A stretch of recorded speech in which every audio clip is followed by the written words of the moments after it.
I'm going to take it for granted that you're not like the 9 who didn't come back to thank Jesus, that all of you here make it a constant part of your prayer life to thank God for the blessings, the many blessings that you and I have received just to be here in this room today.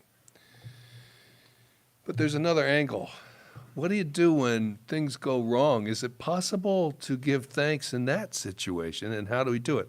I'm going to give you a spiritual exercise that may help you to handle situations that you wouldn't think it was time to thank God. It's based on a book called Robinson Crusoe. Remember that guy?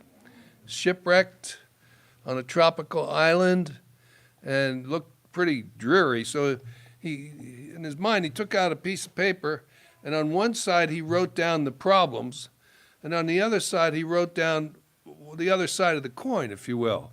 So on the one side he wrote, I don't have any clothes. On the other side he wrote, you know what? This is a tropical island. It's warm and beautiful. I don't need many clothes. On one side he wrote, all the provisions on the ship are gone. I don't have any food. On the other side he wrote, but wait a minute, this island is loaded with fruit and there's fish and fresh water. I've got all the food I need.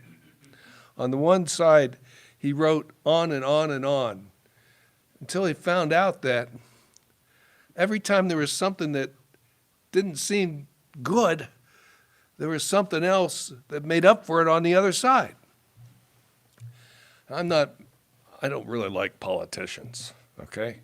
But you listen to them and they'll tell you a crisis. Well, there's nothing like a good crisis, is there, for a politician?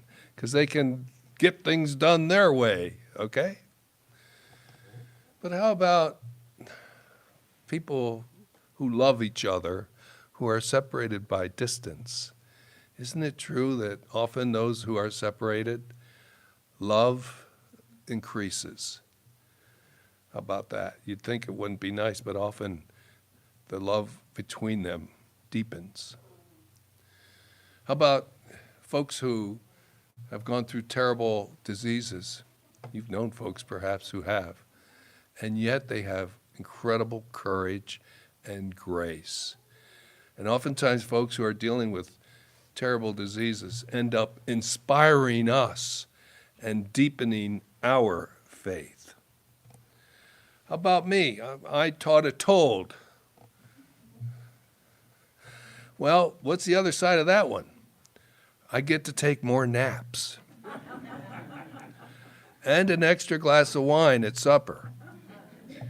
Do you see where I'm going with this? And I really want you to take this spiritual exercise to heart. And if you get a quiet moment during this Mass or later today, or the next time you bump into something you don't really like, or it's no fun at all, maybe a cross of some kind, employ this technique and see if that doesn't lift you up. Because, you know, we want to be like that Samaritan who came up to Jesus and said, thank you for yet another blessing.